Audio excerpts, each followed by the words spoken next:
প্রিয় প্রণয়িনী সিজন 2 লেখনীতে জান্নাত নুসরাত পর্ব সংখ্যা 41। এতক্ষণ ধরে ভেন্যুতে থাকা রমরম ভাব হঠাৎ করে নিস্তেজ হয়ে গেছে। মানুষের ভিড় ভেন্যু হতে কমে গিয়ে একত্রে জমায়েত হয়েছে স্টোররুমের সামনে। এতক্ষণ যাবৎ ভেন্যু মানুষের কোলাহলে ভোগ করছিল, তা এখন নিস্তেজ। সেদিকে চোখ যায়, সেদিকে যেন নিস্তবতা। আধারে নিমজ্জিত রাতটার মাঝে সৈয়দ বাড়ির সকলের মুখে আধার লেপ্টে, কারো মুখের দিকে চোখ তুলে তাকানো যাচ্ছে না। সবাই দাঁতে দাঁত চেপে ইরহামকে খেয়ে নিবে ভাব নিয়ে তাকিয়ে আছে। সুরভির গা তখনও মেঝেতে লেপ্টে আছে। ওনা টেনে দিয়েছে কাজের জন্য আনা মহিলাগুলো। পান খাওয়া মুখ দিয়ে কিছু বিশ্রী শব্দ বের করে, সাথে মহামূল্যবান বক্তব্য দিচ্ছে। পোলা মাইয়া একলগে এই রুমে কি করে? মাইয়ারও দোষ আছে, একটা একলা পোলার লগে রুমে এক বাড়িতে ঢুকছে কেমনে? কথাটা বললো মার্জিনার কথা শেষ হতেই ইরহাম নিজের হাতটা শক্ত করে সাফাই গাইল। ও আমার সাথে আসেনি, আগে এসেছিল, আমি জানতাম না।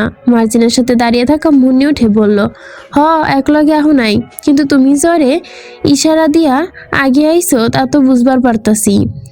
ইরহাম কিছু বলতে নিবে, মার্জিনা আবার বলল, ভোলা ভালা মাইয়া মানুষরে মন করছিল হয়তো কথা কইবা, কিন্তু তুমি যে আন্দাজে ঘরে আইসো সে ইজ্জত লুটবা তা তো সে জানতো না। যখন জানতে পারছে তখন নিশ্চয় জ্ঞান হারাইয়া লুইটা পড়ছে।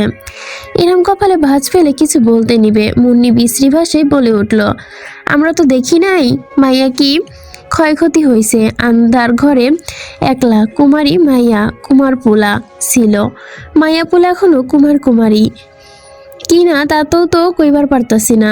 শোয়েব সাহেব নাসির মঞ্জিলে প্রবেশ করতেই কতগুলো সুরসুরিয়ে তার কানে ঢুকলো। নিজের কান দুটো এমন কথা বিশ্বাস করতে পারল না যে তার ছেলে একটা মেয়ের ইজ্জত লুটে নিয়েছে। অত্যাধিক অনিশ্চিত হলেন তিনি। দিক বেদিক ভুলে থ মেরে সদর দরজার সম্মুখে দাঁড়িয়ে রইলেন কয়েক পলক। এরপর বড় ভাইয়ের অপমানিত হওয়া লাল মুখটার দিকে তাকিয়ে থাকতেই থমকালেন যেন। শক্ত হাত করে গাল বরাবর বসে দিল জোরে এক থাপ্পড়। আকস্মিক থাপ্পড়ের হামলায় হেলে পড়ল ইরহাম বাদিকে। নিজেকে ধাতস্থ করে উঠতে পারল না। অতপূর্বে শোয়েব সাহেব দুহাতে থাবা মেরে ইরহামের কলার চেপে আকস্মিক থাপ্পড়ের হামলায় হেলে পড়ল ইরহাম বাদিকে। নিজেকে ধাতস্থ করে উঠতে পারল না, তার পূর্বেই শোয়েব সাহেব দুহাতে থাবা মেরে ইরহামকে চেপে ধরল। রক্ষুচক্ষু সে তাকিয়ে অস্বাভাবিক ক্রোধে চেঁচালেন, তোকে শিক্ষা দিয়েছি বিয়াদব কুত্তার বাচ্চা? এত কষ্ট করে বড় করার এই ফল দিলি শোরের বাচ্চা। পরপরই আরেকটা থাপ্পড় ডান গালে। ইরহাম নিজের গাল ধরে প্রথম থাপ্পড়েই শোক কাটাতে পারেনি, তার পূর্বে দ্বিতীয়টি পড়েছে। অবাক দৃষ্টি তুলে সম্মুখে তাকায় বাবাকে দেখলো চুপচাপ। কয়েক সেকেন্ডের জন্য বাবা ছেলের চোখাচোখি হলো, তারপর গালে আবারও প্রহর পড়ল। ইরহাম নিশ্চল চোখে তাকিয়ে থেকে বলে উঠল, আমার কোনো দোষ নেই আব্বু, বিশ্বাস করো আমাকে। শোয়েব সাহেব গর্জে উঠলেন, তাহলে এই মেয়ে এখানে কেন? অজ্ঞান কেন এই মেয়ে? বিশ্বাস করবো তোকে? কি দেখে বিশ্বাস করব? শোয়েব সাহেব চিত্ত চেতনা হারিয়ে ছেলের গালে পরপর আরো কয়েকটা থাপ্পড় বসালেন। সৈয়দ সাহেব দরজা দিয়ে আসতে আসতে চেঁচালেন, এত বড় ছেলের গায়ে হাত তুলছে কেন তুমি? আর একটা আঙ্গুল ছোঁয়াও যেন স্পর্শ না করে ছেলেকে, বুঝতে পেরেছ? সৈয়দ সাহেব এসব কথা কানে তুললেন না, আবারও হাত তুলল শূন্যে ছেলেকে মারার জন্য। সাথে চিৎকার গালাগালি দিচ্ছেন তো লোক। ভদ্রলোকের গালির আওয়াজে মহিলার গলার আওয়াজ চাপা পড়ছে। ইরহাম টু শব্দ করল না, স্ট্যাচু বনে দাঁড়িয়ে রইল নিজ জায়গায়। নিজের হয়ে সাফাইও গাইল না। সৈয়দ সাহেব হাত টেনে নিয়ে গেলেন দূরে শোয়েব সাহেব চেঁচালেন, তোর কোনো আশা পূরণ করিনি আমি? হ্যাঁ বল, কোন আশা পূরণ করিনি? জবাবে ফুটে বলার আগেই সব এনে হাজির করেছি তোর সামনে, আর তুই কি করলি কুলাঙ্গারের বাচ্চা? হ্যাঁ, একবারও বলতে পারতি বিয়ে করবি, এই মেয়ে তোর পছন্দ, এনে দিতাম না তোকে? আমার মান সম্মানী ভাবে ডুবালি কেন? আমি মানুষকে কি বলে মুখ দেখাবো? হ্যাঁ। হেলাল সাহেব তখনও শক্ত মুখে দাঁড়িয়ে আছেন। এক পা দুপা করে এগিয়ে গিয়ে দাঁড়ালো ইরহামের সামনে। জবাব দিতার মতো করে শুধালে, এসব ঘটনা সত্যি ইরহাম? তোমারও উপর ওঠা সকল অভিযোগ কতটা সত্যতা বহন করে আমি তোমার কাছে শুনতে চাই। ইরহাম নির্লিপ্ত, পুরুষালী চোখ ধরা সাদা রক্তবর্ণ ধারণ করেছে। কিছুৎকাল সামনে দাঁড়ানো উৎফুল্ল হয়ে ওঠা জনতার পানে তাকালো, যারা নাটক দেখতে ভিড় বেঁধেছে। আরও জমা হয়েছে স্টোররুমের সম্মুখে। এরপর দেখলো মুখ তুলে তাকিয়ে থেকে শূন্য ফ্যাকাশে মুখটা। মা চাচির চোখ মুখ কানে ভাসলো বারবার চিৎকার। তিনি অবিরত গালি দিচ্ছেন ছেলেকে। চোখ কঠোর ঘোরাতেই চোখাচোখি হলো নাসির সাহেবের সাথে। তিনি ইশারা করে যতটুকু সত্য ততটুকু বলতে উনি বিশ্বাস করেন। ওকে ভরসা দিয়ে চোখের পাতা ফেললেন। ইরহাম সবটুকু অবলোকন করা শেষে হাঁপড়ের ন্যায় টেনে শ্বাস ফেলল। অপমানের রক্তিম হয়ে ওঠা বড় চাচার মুখটা দেখে চোখ বন্ধ করে নিয়ে কয়েক সেকেন্ড অপেক্ষা করে এরপর নিরুদ্ধার কণ্ঠে বলে উঠল, যা শুনছেন যা দেখছেন সবই সত্যি। ইরহামের কথা শেষ হলো না, তার আগে হেলাল সাহেব গালে চড় বসালেন। আবারও থাপ্পড় বসাতে যাবে নুসরাত দৌড়ে এসে এক ধাক্কায় দুপা সরিয়ে দিল ইরহামকে। চোখ দুটো বড় বড় করে শাসালো, আমার ভাইয়ের গায়ে হাত তুলবেন না, মুখ দিয়ে কথা বলুন। শেষের কথাটুকু চেঁচিয়ে বের করলো মেয়েটা মুখ থেকে। হেলাল সাহেব চোখে তাকায়, অদৃশ্য রক্তিম ভেসে ওঠে যেন। নিজেও চেঁচালেন, তুই বলে দিবি আমায় কি করব? যদি প্রয়োজন হয় অবশ্যই বলে দিব। পাশ থেকে মার্জিনা সাথী একজনের তাচ্ছিল্যের মন্তব্য শোনা গেল, এই মেয়েকে তো বেয়াদব, তার ওপর যা করেছে তার আবার গলাবাজি, দেখতেই তো হবে কোন দিনের লাং। কথা শেষ হওয়ার আগে আরশ চৌরাক রাঙিয়ে নিষেধাজ্ঞা জারি করতে যাবে নুসরাত কর্কশ কণ্ঠে বলল, এই চুপ, তোমাদের ভেবে শুনতে আমি ইচ্ছুক নই। হেলাল সাহেব আবার কোনো শব্দ ব্যয় না করে চুপচাপ গিয়ে বসলেন বরফের মতো হয়ে যাওয়া নিজাম শিকদারের সামনে। ঝর্ণা বেগম দাঁতের পাটি চেপে দেওয়াল ধরে দাঁড়িয়ে রয়েছেন। এই ছেলেকে ধরে পিষে ফেলতে পারলে মনে শান্তি পেতেন, কিন্তু তার চিন্তায় জল ঢেলে দিয়ে নুসরাত, আহান, মোমো, এমনকি ভারী গাউন পরিহিত ইসরাত এসে দাঁড়ালো ইরহামের সামনে।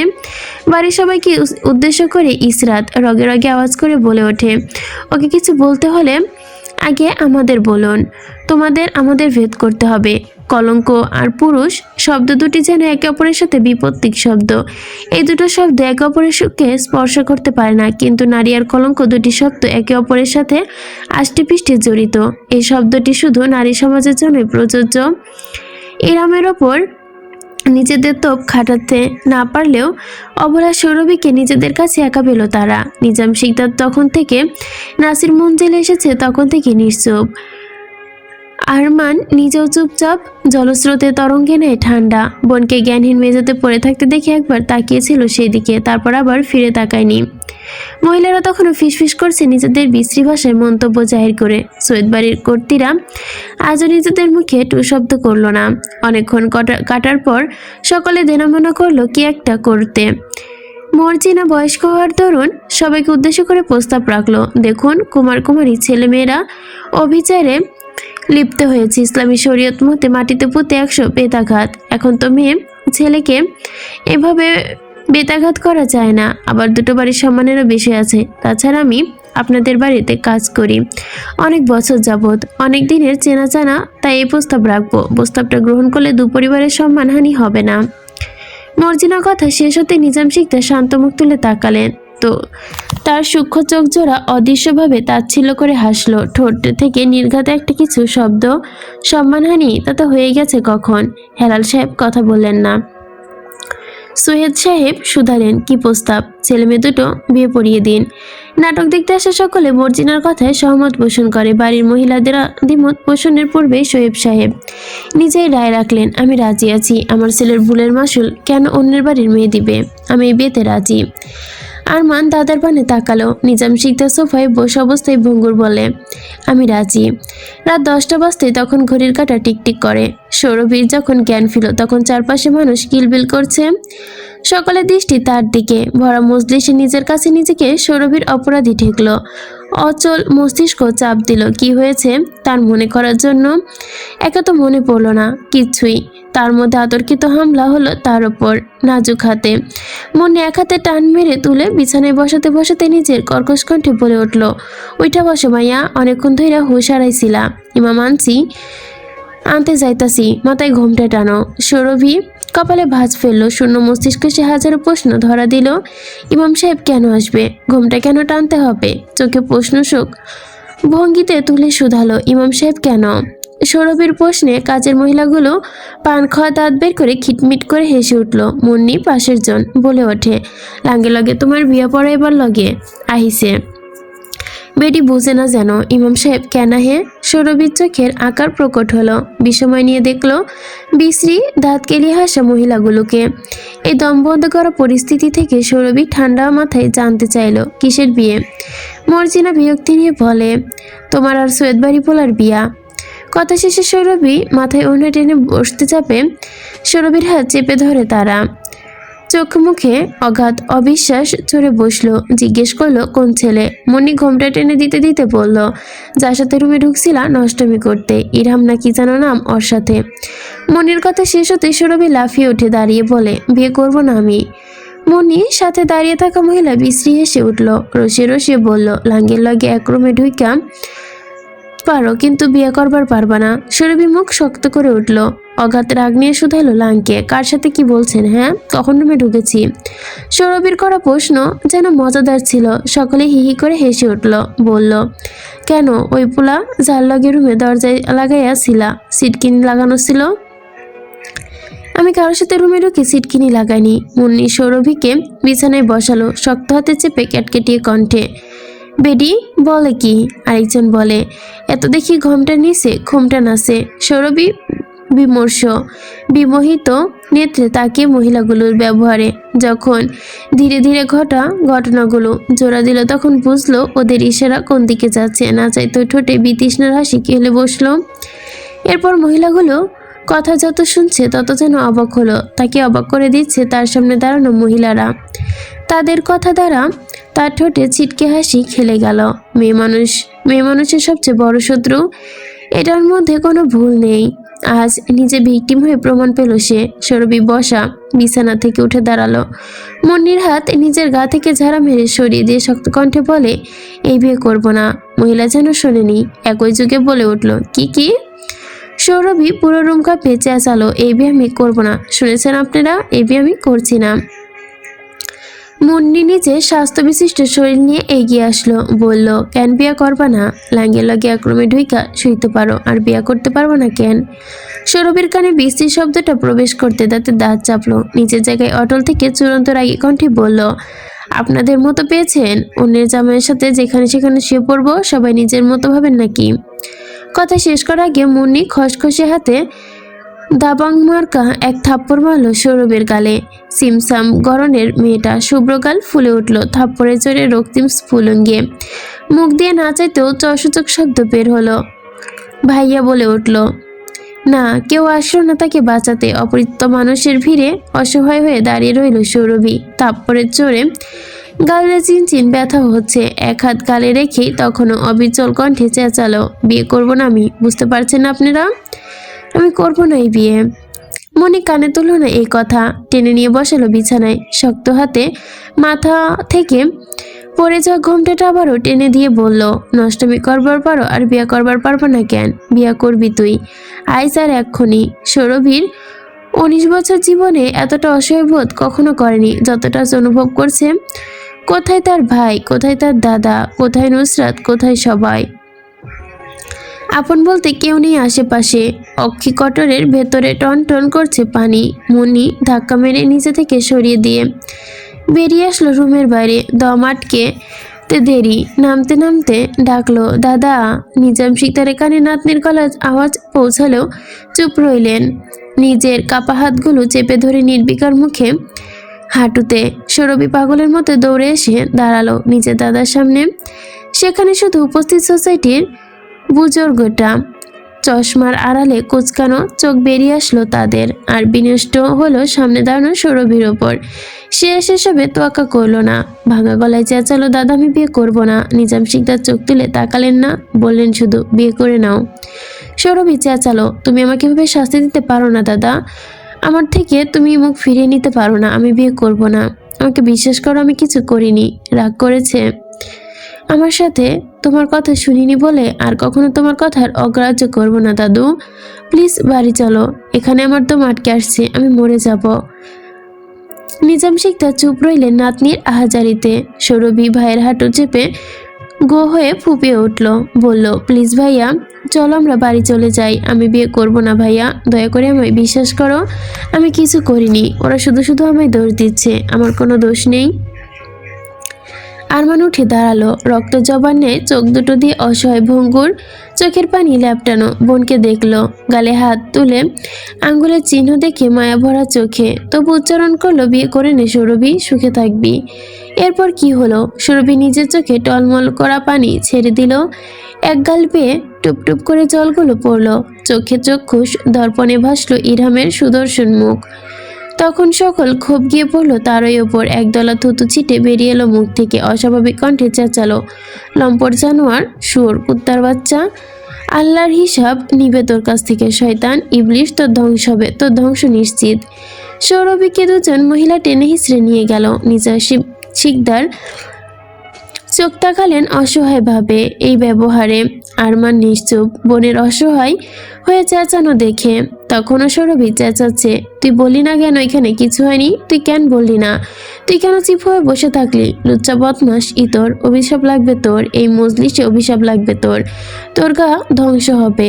সৌরভী যখন দোতলা থেকে চিৎকার করছিল তখন কেঁদে উঠল সেই শব্দে, চেঁচিয়ে ডাকলো, আব্বু। টুপ করে আরেক ফোঁটা জল গড়িয়ে পড়ল, অস্তিমিত রবির ন্যায় রক্তিম চেহারা ঘুরিয়ে।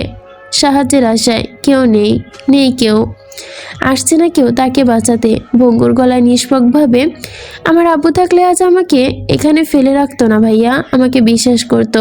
তোমরা সবাই পর, তোমরা আজ আমার মৃত্যুর দিকে ঠেলে দিলে। তোমরা দুজন কেউ না আমার, তোমরা দুজন স্বার্থপর। আরমান উঠতে নিলেও নিজাম শিকদার তার হাঁটু চেপে ধরে শক্ত হাতে, নিচের দিকে ঝুঁকে যাওয়া চোখে ইশারা করে বোঝায় না। সৌরভীকে খাটে বসানো হলো, জোর করে গালে মারি চেপে ধরে মুন্নি শক্ত হাতে ঠোঁটে লাল রঙে লাগিয়ে দিল। ঘাড় ঘুরিয়ে পিছু ঘুরতেই নুসরাতের রাগি রাগি চেহারা অবলোকন হলো। মুন্নি ভুরু তুলে জানতে চাইলো, হাত ধরছো কেন মাইয়ার? নুসরাত নির্বিকার চিত্তে বলে উঠলো, হাত সরানোর গাল থেকে। কেন, ওর ঠোঁট রাঙাবো না? মুন্নি তিরিক্ষি মেজাজে কথা বলে উঠল। নুসরাত মুন্নির ভারী হাতটা গাল থেকে সরিয়ে দিয়ে বলল, লাল বর্ণ ধারণ করা চেহারা জিজ্ঞেস করলো, কে মেরেছে? পুরো রুমে ফিসফিস করে বার্তা চলল, থেমে গেল নিমিষে। নুসরাত আবারও চেঁচালো, ওর গায়ে হাত তুলেছে কে? কোন সাহসকে থাপ্পড় মেরেছে? কেমন সাহস দেখিয়েছে? মার্জিনা নুসরাতের চেঁচানোতে বিরক্ত হয়ে বলে ওঠে, মেয়ে তুমি ভারী বিয়াদব, চেঁচামেচি করছো কেন? তাছাড়া কথা শুনতেছিল না তাই মেরেছি, এতে চেঁচানোর কি আছে? এই চুপ, লেকচার ঝড়কে বলিনি, আমাকে যা করতে আসছেন তা করো, আমাদের বাড়ির বিষয়ে একদম না গলাবা না। মন্টুর স্ত্রী শাহজানা বেগম বললেন, তো এই মেয়ের বিয়ে করবে না? বিয়ে করবে না বলে চেঁচাচ্ছিল, থাপ্পড় না মারলে তো মুখ বন্ধই করছিল না। চেঁচাবে, আরো বেশি চেঁচাবে। ভুলে যেও না ও আমার বাড়ির বউ, সৈয়দ বাড়ির বউ। ও সম্বন্ধে কথা বলো, এই ব্যবহার ওর সাথে যেন আর না দেখি। শাহজানা বেগম মুন্নির সাথে যেন জন মিলে কানাঘুষা করে বলে উঠল, এই মেয়েকে দেখবে কোনোদিন লাগের সাথে ভাগ্যা চাইব। নুসরাত শুনে ফেললো কথাটা, পরনের এমারেল্ড গ্রিন কালার গ্রাউন্ড চেপে ধরলো হাত দিয়ে, বলে উঠল, নিজের মেয়ের মতো ভাবো না আমায়? সবাই কি তোমার মেয়ের মতো নাকি? হ্যাঁ? নুসরাত ভুরু যুগল মধ্যারিক্ত করে ভাঁজ ফেললো সামান্য, আবারও নিষ্পলক কণ্ঠে বলল, লাগের সাথে ভেগে যাবো? হ্যাঁ, 100 বার ভাগবো, আমার বাপের খেয়ে ভাগবো।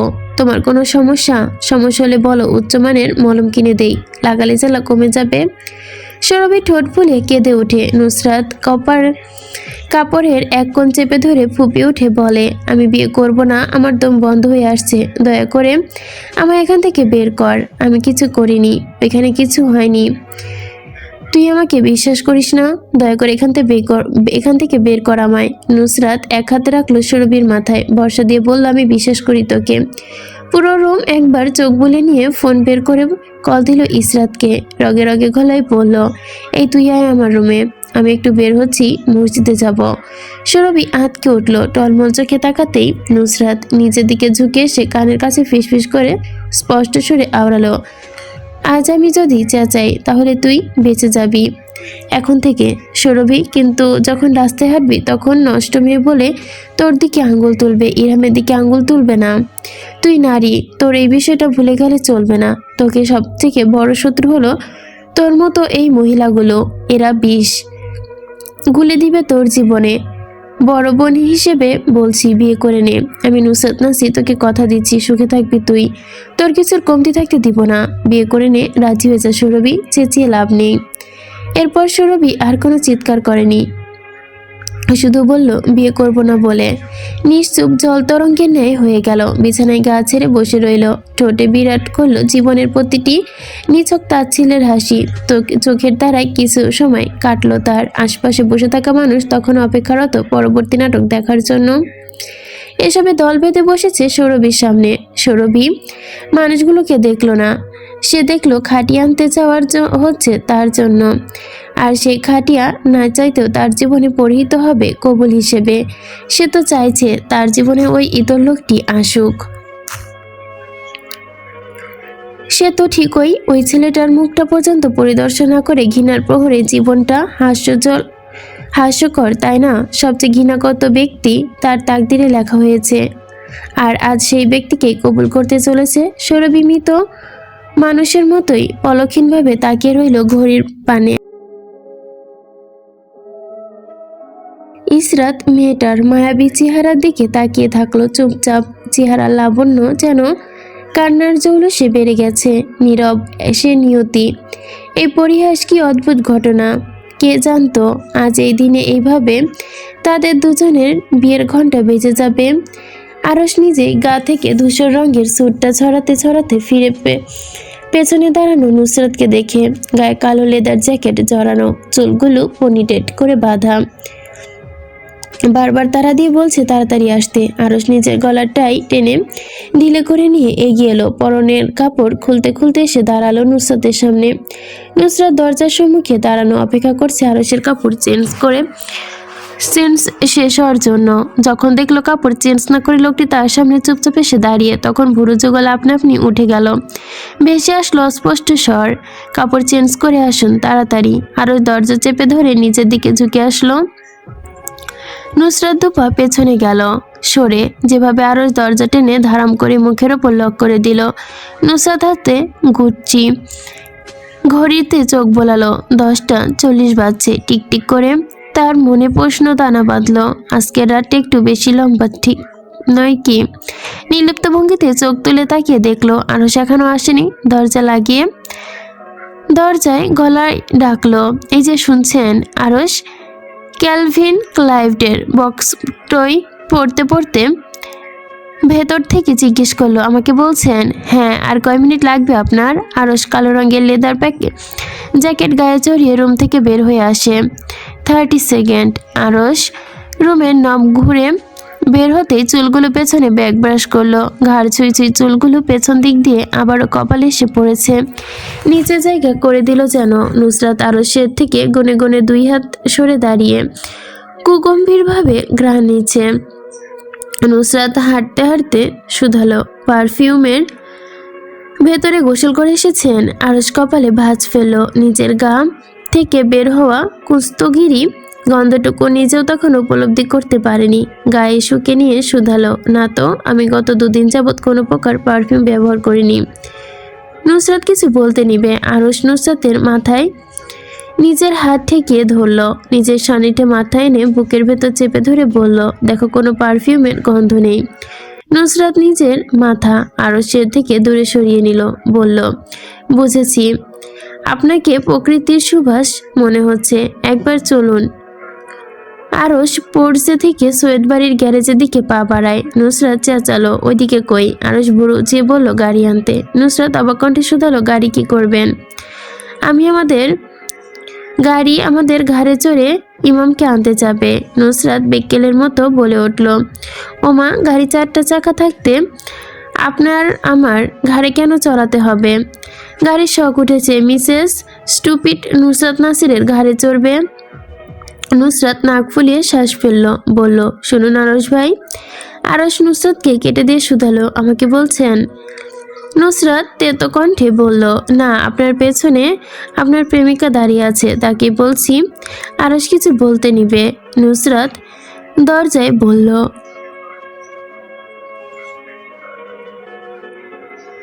আরশ কিছু বলতে নিবে নুসরাত দরজ গলায় বলল, 1 মিনিট আরশ ভাই, কথা বলবেন না, আমাকে বলতে দিন। আরশ স্থির হয়ে দাঁড়ালো, ইশারা করে বলতে বলল।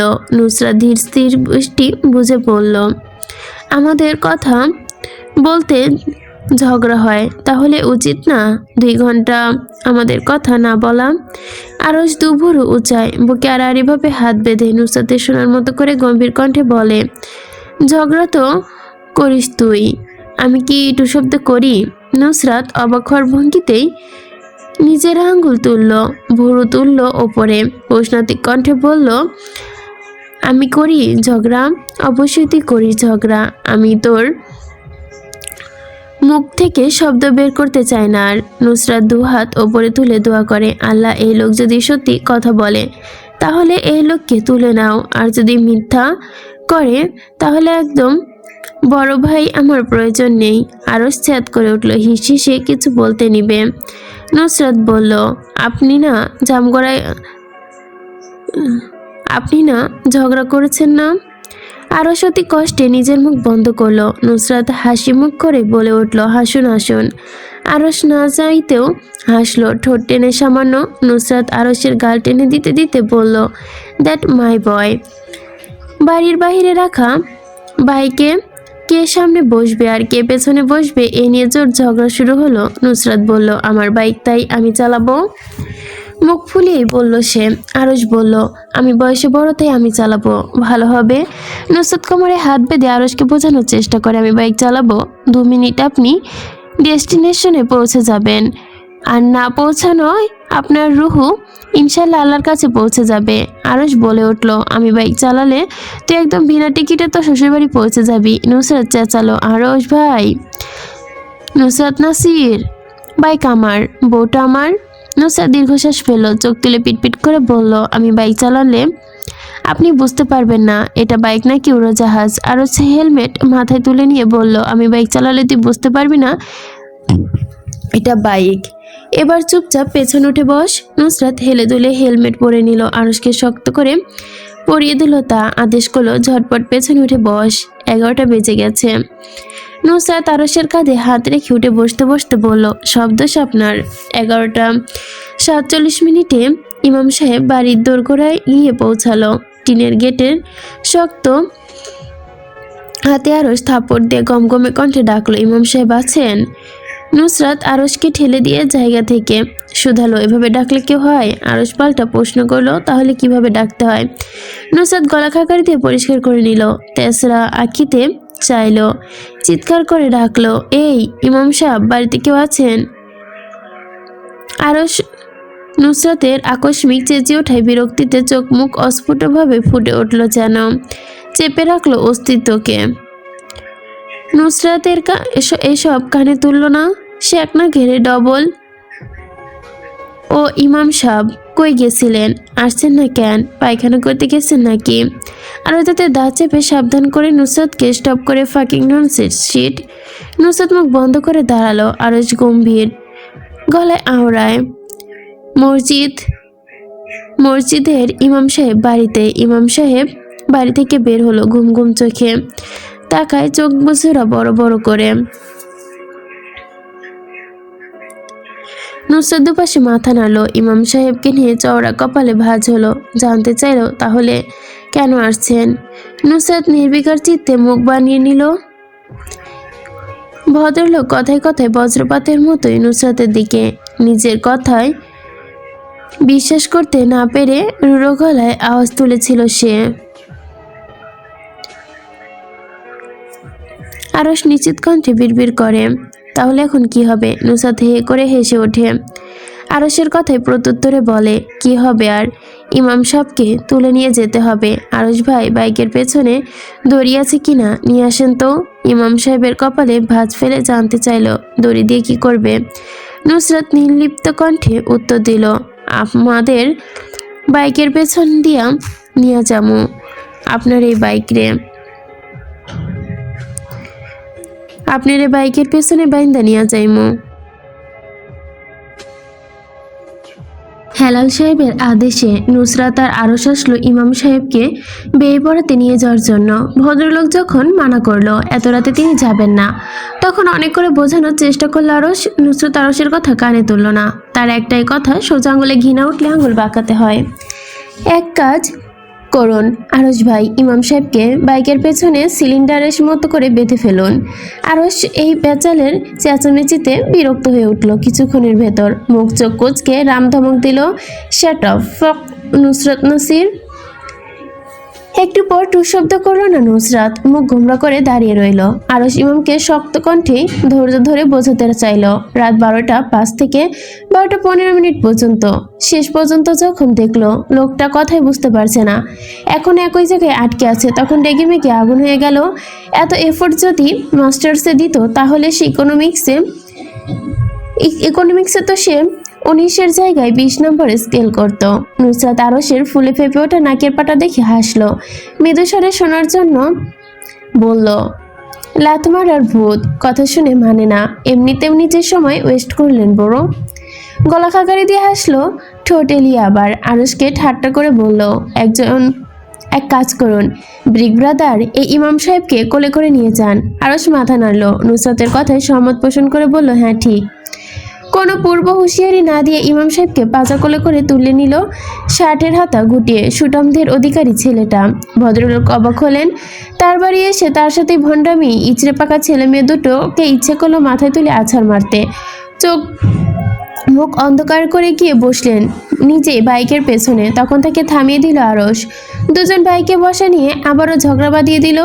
নুসরাত কটমট করে দাঁতের কপাটি পিষে উঠল। দেখুন ব্রাদার, আসার সময় আপনি বাইক চালিয়েছেন, এখন আমি ইমাম সাহেবকে নিয়ে যাব। আরশ এক ভুরু উঁচে শুধালো, বসবি কই তুই? নুসরাত বলে উঠল, আমি সামনে, পেছনে আপনি, আর সবার শেষে ইমাম সাহেব। আরশ কপাল কুঞ্চন করলো, দন্তপাটি শক্ত করে পিষে ধরলো। এখানে কয় সিটে বসার জন্য দেখেছিস তুই? নুসরাত নির্বিকার ভঙ্গিতে বলে উঠল, 3 সিট। পুরুষালী শীতল গলায় জিজ্ঞেস করলো, এখানে 3 সিট? নুসরাত তেতস্বরে ভেসে আসলো, কানা নাকি দেখছেন না বিয়াদবের বাচ্চা? এই জন্যই তো বলছিলাম কারে নিয়ে আসি, ঘাড়তের আমি একটা না খেটেরা বাইকে করে আসবে। নুসরাত এক আঙ্গুল তুলে আরশকে খেপাটে ভঙ্গিতে পা বাড়ালো, তেতিয়ে উঠে বলল, একদম আমার বুলেটকে খেটেরা বলবেন না। আজ এইটা থাকাই 2 মিনিটের রাস্তায় আপনি 3 মিনিটে এসেছেন। নুসরাত কথা শ্রবণ হতে না চাইলেও শব্দ করে হেসে ফেললো আরশ। কপাল কুঞ্চন করে ঠোঁটের হাসি চাপার চেষ্টা করলো। এক বুড়ো উঁচিয়ে জিজ্ঞেস করলো, কি বুলেট? কথা শেষ করলো আবারও হো হো করে হেসে উঠল। নুসরাতের নাকের পাটাতন ফুলে বিড়বিড়ালো, পুরাই পাটাতনের মতোই হাসলো। আস্ত খাটেসা গন্ডার একটা। আরশ শুনল না, তার অগোচরে ছুড়ে দেওয়া গালির ভান। নুসরাত বিরক্ত হয়ে বলে উঠল, খেখে করে হেসে বন্ধ করুন, বিচ্ছিরি লাগছে আপনাকে। আরশ ঠোঁট কামড়ে হাসি থামালো। এক হাতে নুসরাতের বাহুতে চেপে ধরে বলল, অপেক্ষা করো, আসতেছি ইমাম সাহেবকে রেখে। নুসরাত ভুরু চেঁচিয়ে জানতে চাইলো, আমি যাব না? তোমাকে পুরুষ মানুষের সাথে বসিয়ে নিয়ে যাব? অসম্ভব, দাঁড়িয়ে থাকো এখানে বিয়াদব, আমি না আসা পর্যন্ত। রাতের অন্ধকার। ইমাম সাহেবকে এক প্রকার ব্ল্যাকমেল করেই উঠিয়ে নিয়ে যাওয়া হলো সৈয়দ বাড়িতে। বাইকের স্পিড এত বেশি ছিল যে আরশের পেছনে বসারত ইমাম সাহেবের মাথা ঘুরে উঠল।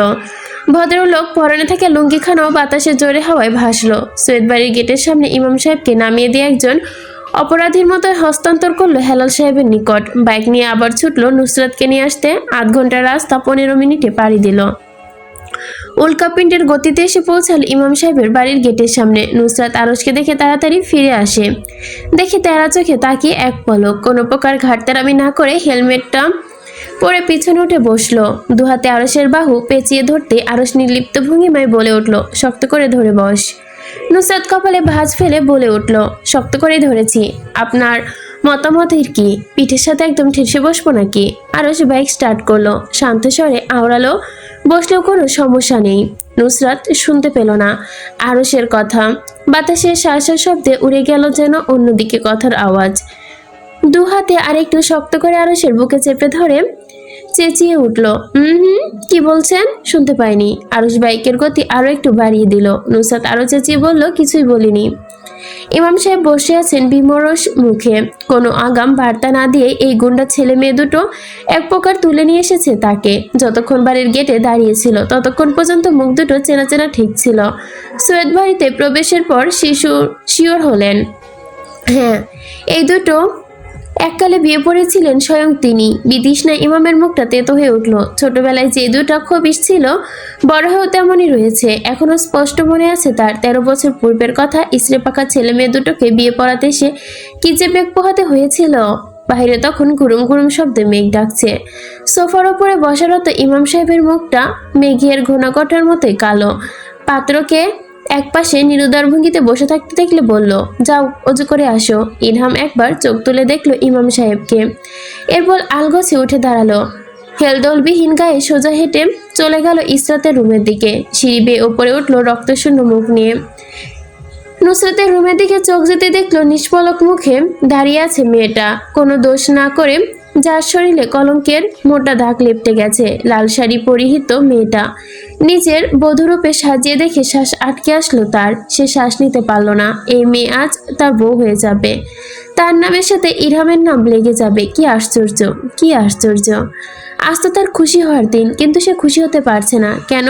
নিষ্পলক মেয়েটাকে তার নামে কলঙ্ক লেপটে দেওয়া হয়েছে বলে। সে নিজের জন্য কি করলো? গলা উঁচিয়ে কেন বলতে পারলো না মেয়েটার আর কোনো দোষ নেই? এভাবে তার চরিত্রের দিকে আঙ্গুল তুললো কেন? নিজের মনে নিজেকে গালি দিল। বড্ড বড় একটা ভুল করেছে সে। চাইলেও বলতে পারতে তারা নির্দোষ, কিন্তু তা কেন সে বলতে পারেনি? মেয়েটিকে নিজের করে পাওয়ার আশায়। কি লজ্জাজনক! ইস, এত নিচ হলে কবে থেকে? ইরহাম এক পা দুপা করে এগোলো নিজের রুমের দিকে। দোতলার এক পাশে ঝিম মেরে উঠে থাকা মায়ের মুখটা দেখলো। চোখাচোখি হতেই তার পায়ের নিচের মাটি যেন কেঁপে উঠলো। এই চোখগুলো নীরব অভিশাপ দিচ্ছে। কি তাকে? ইরহাম এক সেকেন্ড নিরক্তি করলো না। ধপ করে নিজের দৃষ্টি মাটিতে নামিয়ে নিল। মাকে না দেখার ভান করে লাল হয়ে আসা রক্তবর্ণের চোখে মেঝেতে নামিয়ে নিয়ে দুটো পাশ কেটে চলে গেল। ইরহাম অজু পরে আস্তে আস্তে সবকিছুর বর্ণনা করলো জাইন। লজ্জায় বাড়ির প্রতিটি মানুষ দৃষ্টি মিলিয়ে পড়েছে যেন। আর এর মধ্যে টুকটুকে লাল শাড়ি পরিহিত কাঠপুতুলের ন্যায় সৌরভীকে এনে বসালো ইসরাত। ইমাম সাহেব নিষ্পলক চোখে দেখলো অভিজাত চেহারার অধিকারী মেয়েটার মুখ। কি নিষ্পলক মুখটা! এত বড় অবিচারে লিপ্ত এই মেয়েটাকে ভদ্রলোক মানতে পারল না। না চাইতেও বিশ্বাস করতে হলো। এরপর কনে বরের সম্বন্ধে সকল তথ্য জেনে নিলেন ইমাম সাহেব। শব্দ করে দীর্ঘশ্বাস ফেলে জিজ্ঞেস করলেন, দেনমোহর কত বাঁধব? হেলাল সাহেব নিজের গম্ভীরতা একপাশে ফেলে বলে উঠল, 15 লক্ষ টাকা দেনমোহর রাখুন। নিজাম শিকদার জিজ্ঞেস করলেন, নগদ দিতে পারবেন? নগদ দিতে পারবে ওই ছেলে? সোহেব সাহেব বলে উঠল, কামাই করবে যখন তখন দিবে, এখন লিখে রাখুন। ইমাম সাহেব বললেন, মোহর মেয়ের অধিকার, আপনারা চাইলে এখনই দিতে পারেন, আর যদি পরবর্তীতে দিতে চান তা লিখে রাখতে পারেন। তা লিখে রাখতে হবে, কিন্তু স্বীকারোক্তি দিতে হবে যে আপনার ছেলে নির্ধারিত 15 লক্ষ টাকা দেনমোহর হিসেবে দেবে। এটা একদম স্পষ্টভাবে উল্লেখ করতে হবে। মেয়ে যদি এতে সম্মতি দেয় তবে বিয়ে সম্পন্ন হবে। পরবর্তীতে দেনমোহর দেওয়ার জন্য বরের দায়িত্ব থাকবে। এরপর কয়েক পল কাটল নিরিবিলি। ইমাম সাহেব প্রাপ্তবয়স্ক ছেলে মেয়ে দুটোকে দেখলো। রাষ্ট্রীয় মতে ছেলেটা এখনো প্রাপ্তবয়স্ক না, তাই রেজিস্টার হবে না তাদের। একটা কাগজে লিখিতভাবে রাখতে হবে 24/8/2025 ইংরেজি। দেনমোহর 15 লক্ষ টাকা। বরপক্ষের সাক্ষী হিসেবে আছে বাপ চাচা ও মেয়ে পক্ষের সাক্ষী হিসেবে আছে ভাই দাদা। পরিবারের সকলের সম্মতির পাপচারে লিপ্ত হওয়া ব্যভিচারিকারিণী নিহাক। পড়তেই শুরু করলেন ইমাম সাহেব। নিজের জায়গা ছেড়ে এসে বসলেন সৌরভীর ছোপ ছোপ লাল বর্ণ ধারণ করা মুখের সামনে। শ্বাসে একদল আসলো পাত্রীর সম্মতি জানার জন্য। ইমাম সাহেব নিকানামা পাঠ করলেন। আসসালামু আলাইকুম ওয়া রাহমাতুল্লাহি। পিতা সৈয়দ সোহেব আহমেদের পুত্র সৈয়দ ইরহাম সোহেব। ঠিকানা সিলেট সদর। 15 লক্ষ টাকা দেনমোহর ধার্য করে তোমার নিকটে প্রস্তাব দিয়াছে। আমি তার হয়ে এই প্রস্তাবটি তোমার নিকট নিয়ে আসছি মা। তুমি যদি এই দেনমোহরে সন্তুষ্ট হও, নিজ ইচ্ছায় এই বিয়েতে রাজি থাকো, তাহলে নিকা কবুল করো। যদি কবুল করে থাকো তাহলে বলো আলহামদুলিল্লাহ, কবুল। এই মুহূর্তে এসে সৌরভীর বুক ধরফর করে কেঁপে উঠল, মাংসপিণ্ড গড়া হৃদ যন্ত্রের গতি এত দ্রুত হলো যে পাশে দাঁড়ানো ইসরাত সেই ধুকপুক শব্দ শুনতে পেল। নিষ্পপ দেহে বসে থাকা মেয়েটার মাথা শাড়ির আঁচল টেনে দিয়ে এক হাতে কাঁধে রেখে ভরসা দিল। নুসরাত এক হাতে থরথর করে কাঁপতে থাকা নুসরাত সৌরভীর হাত চেপে ধরল, তবুও কাঁপা ঠান্ডা বরফের ন্যায় হয়ে যাওয়া শীতল হাতখানা যেন থামল না। ঠোঁট দিয়ে কবুল বলতে গিয়ে আটকে গেল সে গলার কাছে কথাটুকু। ভাই দাদার দিকে শেষবারের মতো মিনতি করা চোখে তাকালো, কিন্তু দুজনেই একজনও যেন তার দৃষ্টিতে দৃষ্টি মিলালো না। বোবার মতো সেদিকে তাকিয়ে থাকতে থাকিতে একদম চোখ দিয়ে টুপটুপ করে কয়েক ফোঁটা জল গড়িয়ে পড়ল। কেঁপে ওঠা স্বরে নির্ঘাত হলো, আলহামদুলিল্লাহ কবুল। ইমাম সাহেব ছেলের পক্ষর দিকে তাকে জিজ্ঞেস করলো, কন্যার স্বীকারোক্তি শুনেছেন?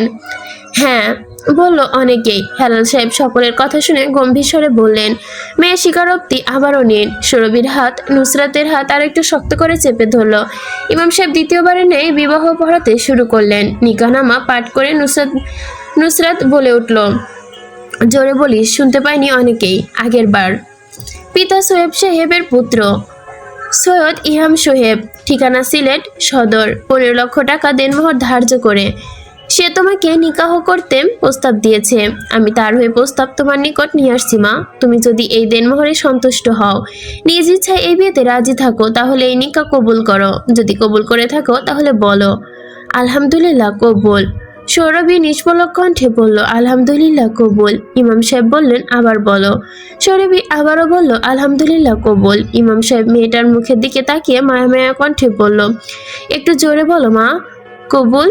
আলহামদুলিল্লাহ কবুল। এবার সৌরভীর সামনে থেকে উঠে গিয়ে বসলো সৈয়দ ইরাম সাহেবের সামনে। ইমাম সাহেব একইভাবে নিকাহনামা পাঠ করলো। পিতা মৃত সৌরভ শিকদার, এর একমাত্র কন্যা সৌরভী শিকদার, ঠিকানা সিলেট সদর, দেনমোহর 15 লক্ষ টাকা ধার্য করিয়া। তুমি কি এই বিয়েতে রাজি? রাজি থাকলে বলো আলহামদুলিল্লাহ কবুল। ইরহাম 1 সেকেন্ড দুরক্তি না করেই বলে উঠল, আলহামদুলিল্লাহ কবুল। ইমাম সাহেব বললেন, এই বিয়েতে রাজি থাকলে আবারও বলো বাবা আলহামদুলিল্লাহ কবুল। ইরহাম বলল, আলহামদুলিল্লাহ কবুল। ইমাম সাহেব জিজ্ঞেস করলেন, তুমি সৌরভী শিকদারকে নিজের অর্ধাঙ্গিনী রূপে স্বীকার করলে আবারও বলো আলহামদুলিল্লাহ কবুল। ইরহাম ইমামের সাথে সাথেই বলে উঠল, আমি সৌরভী শিকদারকে নিজের অর্ধাঙ্গিনী রূপে স্বীকার করছি, আলহামদুলিল্লাহ কবুল। ইমাম সাহেবের সাক্ষী জিজ্ঞেস করলো, আপনারা কি এই বিবাহে সাক্ষী হতে রাজি? সবাই সস্বরে বলে উঠল, হ্যাঁ আমরা রাজি। সৌরভীকে তুলে নিয়ে গিয়ে বসানো হলো সদ্য তার স্বামীর উপর পরিণত ছেলেটির পাশে। তার এতেই যেন হৃদযন্ত্রের বেগ বৃদ্ধি পেল। ইরহামেরও। কেউ ঘাড় বাঁকিয়ে দেখলো না কাউকে। ছেলেটার অপরাধবোধ ঝুঁকিয়ে নিল নিজের মাথা মেঝের দিকে। এর মধ্যে ইমাম সাহেব দুহাত তুলে দোয়া পড়তে শুরু করলেন সদ্য দম্পত্য ছেলেমেয়ের সুন্দর ভবিষ্যতের জন্য। সাথে হাত তুলে সামিল হলো ড্রয়িং রুম জুড়ে অবস্থানরত সবাই। সংক্ষিপ্ত দোয়া পাঠ করে কোরআনের কয়েকটা আয়াত, রব্বানা হাবলানা মিন আজওয়াজিনা ওয়া যুররিয়াতিনা কুররাতানা আইয়ুন ওয়া ওয়াজ আলানা লিন মুত্তাকিনা ইমামা। আল্লাহ, তোমার বিবাহ বরকতময় ও সৌন্দর্য ভরিয়ে দিও।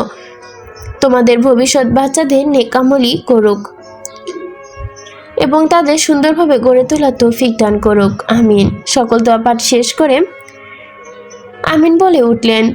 ইমাম সাহেব বলে উঠলেন, তোমাদের বিয়ে সম্পন্ন হলো। আজ থেকে ইসলামী শরীয়ত মতে তোমরা বৈধভাবে স্বামী স্ত্রী। রিসিপশনে আসা লোকজন। নাটক দেখা শেষ হতে সবাই তৈরি হলেন নিজ নিজ গিয়ে ফিরে যাওয়ার জন্য।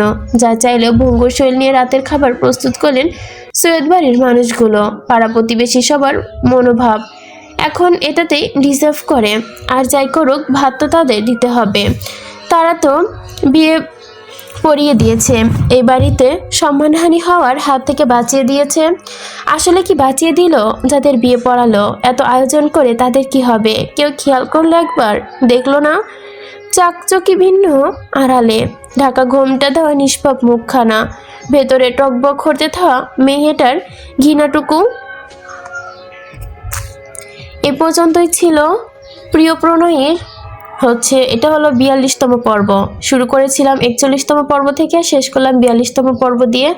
আর প্রিয় প্রণয়িনী সিজন 2 এটা কিন্তু রানিং গল্প।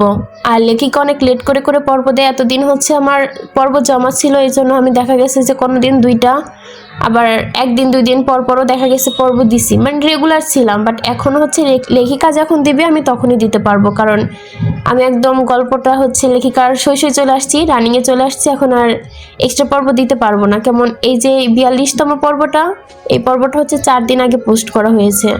আমি একসাথে আজকে 2টা পড়লাম, তার মানে আর কোনো পর্ব বাকি নাই। এখন রানিং যেটা দিবে সেটাই দিতে পারবো। সবাই সাথে থাকবেন, ধন্যবাদ।